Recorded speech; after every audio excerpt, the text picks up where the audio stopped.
Halo. Ya, halo, kembali lagi di Ruang Ngobrol. Masih bersama saya dari dan Fudo. Kali ini kita akan membahas One Piece chapter terbaru di Senin malam ini, yaitu chapter 1155. Terima kasih teman-teman yang udah stay tune terus. Jangan lupa dulu subscribe, yang belum subscribe.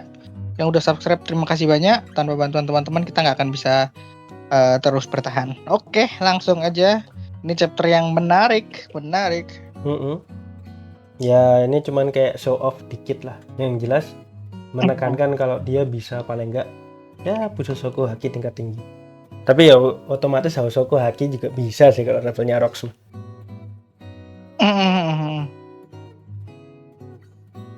Cuman yang keren ini sih. Kayak pertama kalinya ada yang nembus gitu ya. Iya. Tapi ini Gunko ya Dan Mas ya? apa ya? Ya kelihatannya Gunko sih, cuman aku ngelihatnya betapa kasualnya dia di sana gitu loh. Dan Imu juga santai, tidak terasa Terancam. tertekan, tidak terasa gimana gitu. Nggak merasa Ngobrolnya terancam. kasual banget gitu. Aku makanya lebih penasaran nih hubungannya apa ya? Kenapa kayak gini doang gitu ya? Kenapa kayak gini doang gitu? Ya Kenapa sekasual itu?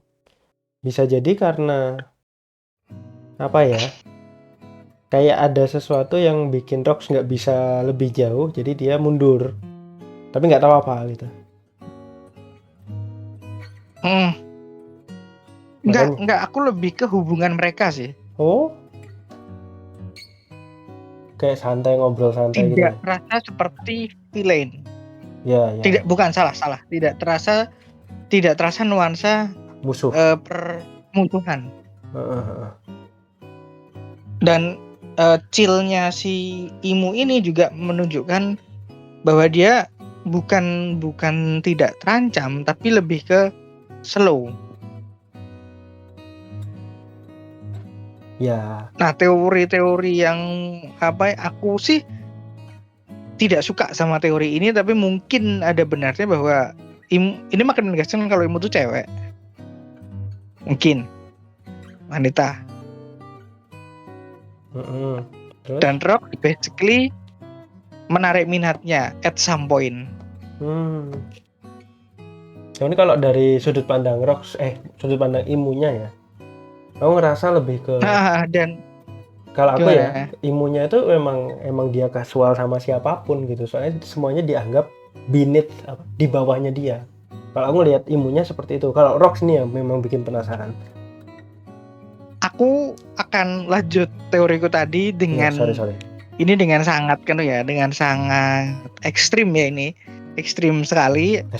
Ini kemungkinan Extreme Bridge, kemungkinan Rox ingin jadi raja dunia adalah untuk menjadi setara dengan Imu. Menarik. Kalau iya menarik. Berarti dia punya kesempatan dengan Imu gitu loh. Basically kayak ini kan karnal desire sekali ya. Hasrat yang sangat basic sekali ya untuk itu. Sangat egois, sangat tidak punya tidak kayak Thanos versi komik sih, Mas. Iya benar, Thanos versi dia komik kan gitu.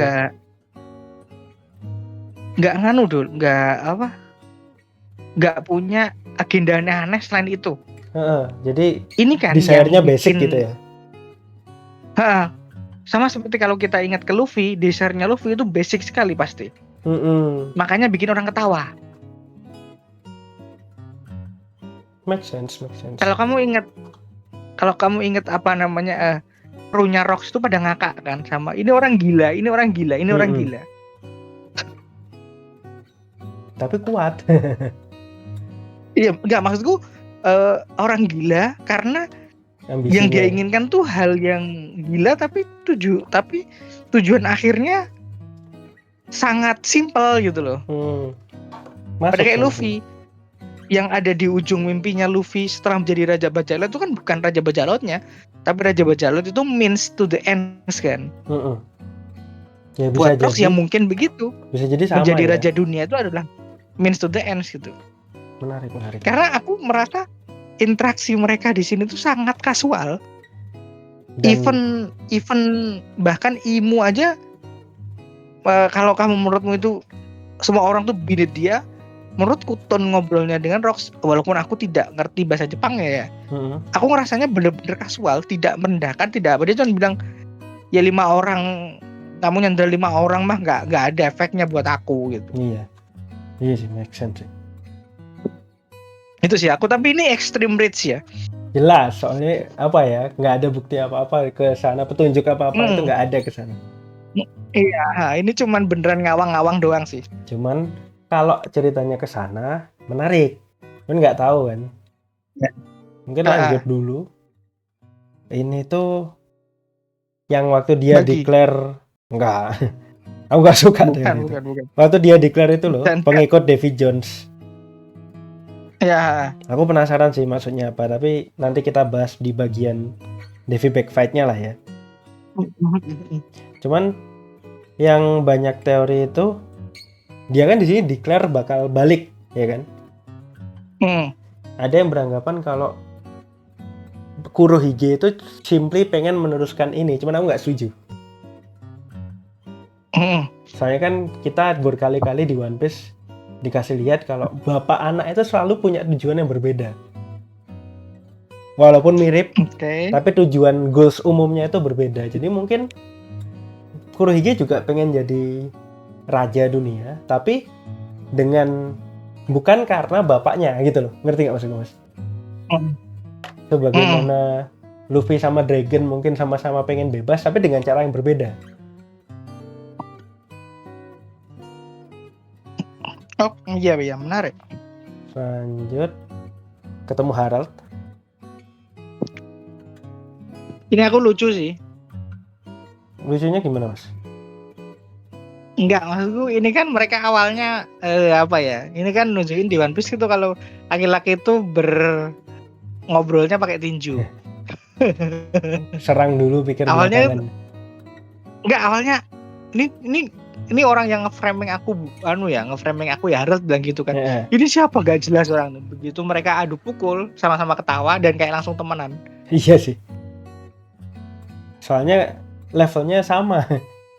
Dan ini kayak nekanin, makanya kalau siapa? Harold tuh juga punya Hausoku Haki ya kemungkinannya. Jelas. Kalau dari gambar clash-nya soalnya nggak satu arah. Dari gambar yang di panel setelah ini ya. Lanjut. Nah ini disebutin kalau Rox berhasil ngejatohin Admiral ya.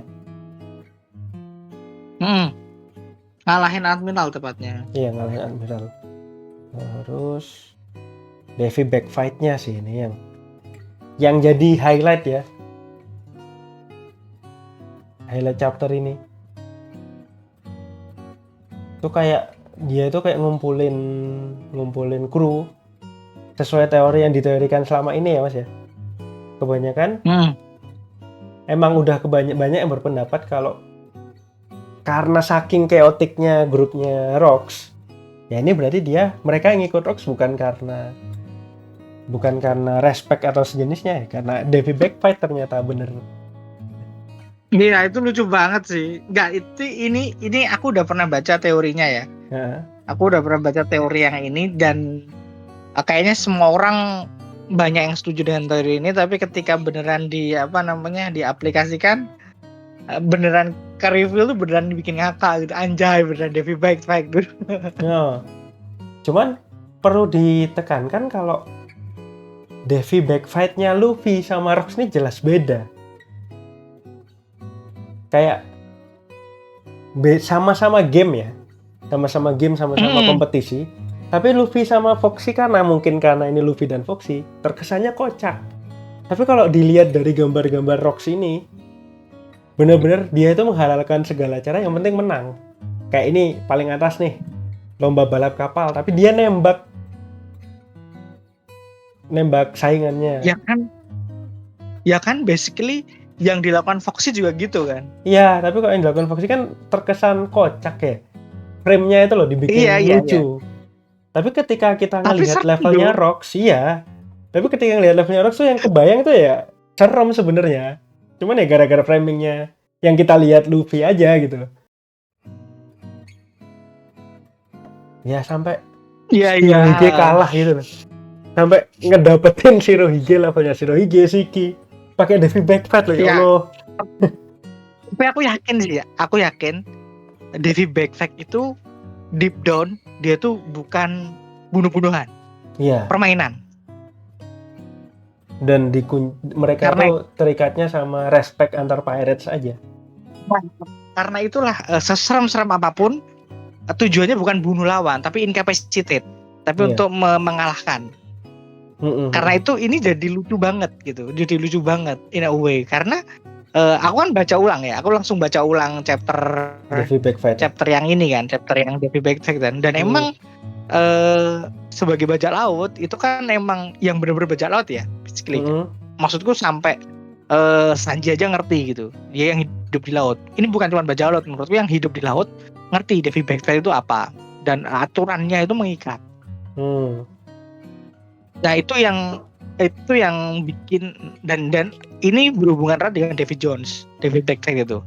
Oh ya, banyak yang berteori kalau ya ada yang berpikir kalau Will of D itu Will of Davy Jones. Tapi aku kurang suka yang itu. Iya itu aku juga kurang senang. Tapi Davy Jones disebut beberapa kali bahkan di ancient termasuk permainan kuno ini. Berarti Davy Jones ada hubungannya sangat sama mungkin Joy ada hubungannya Boy. Dengan aku nggak akan bilang Joy Boy tapi lebih ke Void Century. Oh. Tapi Joy Boy juga ada hubungannya sama Void Century sih. Mungkin ya. Maksudku permainan ini itu adalah bukti bahwa kriminal itu juga punya aturan. Aku sih lebih nganggapnya itu nature-nya Devi Backfat yang asli, yang having fun istilahnya, kompetisi. Itu bisa jadi berangkat dari Joy Boy, kepercayaannya Joy Boy gitu loh. Bahwa Pirates itu petualangan gitu, seru-seruan, ibaratnya gitu. Aku nggak sepakat sih kalau ini. Ya kalau simply karena gini Jo.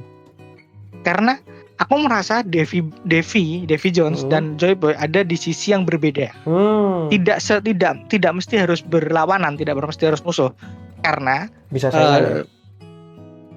bisa aja karena naturnya Davy Backfat tarungan itu adalah mengikat.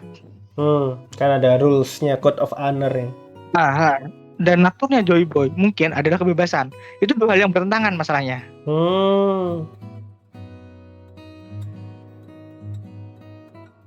Ya, make sense. Jadi safe to say memang Davy Backfat itu ada karena sesuatu yang membuat ya Davy Jones itu bajak laut yang direspek, yang sangat dihargai pada masanya sampai kemudian permainannya atau mungkin orang memainkan sesuatu menggunakan nama dia.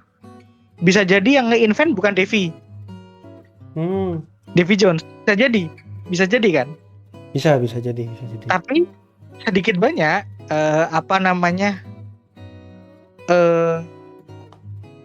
apa ya istilahnya? Dipengaruhi, ada influencing. Prinsipnya Davy Jones itu muncul di Davy Backfat gitu loh. Make sense. Karena kalau ngelihat chapternya Foxy yang bahas Davy Jones tuh, dia itu digambarkan sebagai seorang bajak laut yang sangat great itu apa? Sangat rakus. Semua harta diambil semua. Penggambarannya begitu. Kayaknya aku juga makanya baca ulang lagi ini. Davy Backfat ini sangat berhubungan dengan kerakusan itu. Karena yang menang mendapatkan segalanya gitu.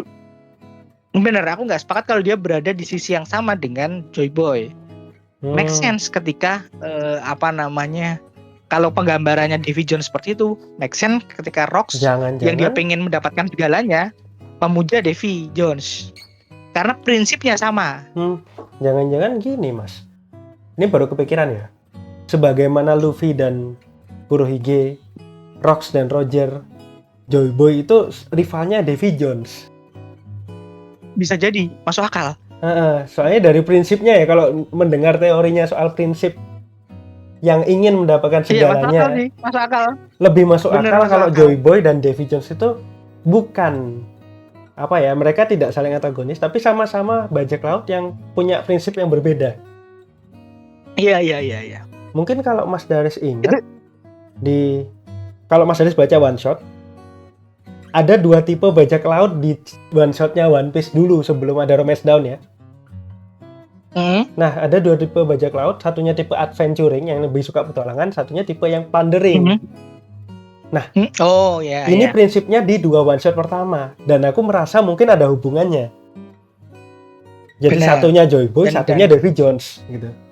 Kalau sekarang Luffy dan Kurohige. Kurohige. Nah, itu make sense sih. Kalau Kurohige kan plundering kan, dia kan embodiment of membajak kan. Kalau Luffy melaut, petualangan. Satunya membajak, satunya melaut. Menarik. Terus kita dikasih lihat juga ini anggotanya Rocks yang penting yang awal-awal ya. Ada Wang Zi, ada Don siapa ini kayak yang mirip Don Marlo. Capon Beiji. Don Marlon itu, Wang Zi sama Ganzui. Aku harus buka lagi nih, nginget-nginget. Kalau Ganzui ini muncul di Thriller Bark juga. Yang Wang Zi yang yang enggak, soalnya dia masih ketika Thriller Bark ada itu kalau nggak salah dia masih jadi Commodore Hachinosu. Benar. Yang kemudian dikalahin sama Kurohige dan Lau. Menarik sih. Yang menarik sih bentuknya Wang Zi ya.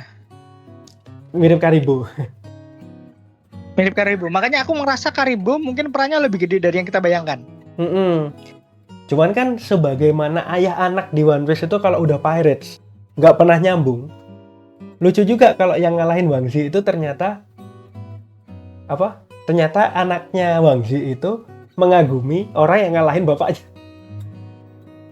Ya kayak Ace Drake. Iya, bisa jadi sih. Kayak Ace Drake sama bapaknya, atau Luffy, Roger sama Shirohige sama Ace gitu kan. Koneksi bapak anaknya kan emang kayak gitu kan kalau di One Piece. Terus lanjut, ini alasannya Loki kan kagum sama Rock yang pengen jadi raja dunia, makanya dia pengen ikut. Tapi yang diuber kan, makanya dia juga ambisinya kan juga menghancurkan dunia kan. Karena ketika Rox mati mungkin dia ngerasa dunia sudah nggak guna gitu, mungkin ya. Atau dia pengen ngelanjutin ambisinya Rox. Beda menguasai dan menghancurkan soalnya. Oh iya ding. Dan awal pembentukan Rox itu justru sebelum Hachinosu. Ini kayaknya safe to say chapter depan udah selesai flashbacknya. Flashback Rox-nya maksudnya akan balik ke Harald. Harald. Iya, soalnya kita nggak mungkin lihat detailnya di sini. Ya soalnya harus kita fokusnya dari Harald gimana. Bener. Dan itu flashbacknya Harald sama Loki.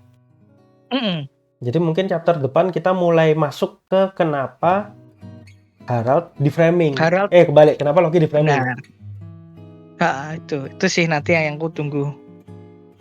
Mungkin. Tapi sayangnya minggu depan break ya. Jadi ya udahlah. Udah kita nunggu 2 minggu lagi untuk membahas kelanjutan ini. Ya, oke, itu aja sih bahasan kita soal One Piece chapter 1155 ya. 1155 ini. Makasih teman-teman udah nonton. Jangan lupa juga follow akun-akun kita di bawah ini, di bawah deskripsi. Yang jelas kita leaningnya banyak ke Davy Big Fact sih. Chapter ini buat kita ya, buat bahasan kita ya. Pasti ada banyak bahasan-bahasan lain, tapi kita fokusnya di situ. Oke, thank you. Sampai ketemu lagi di konten One Piece 2 minggu lagi. Thank you.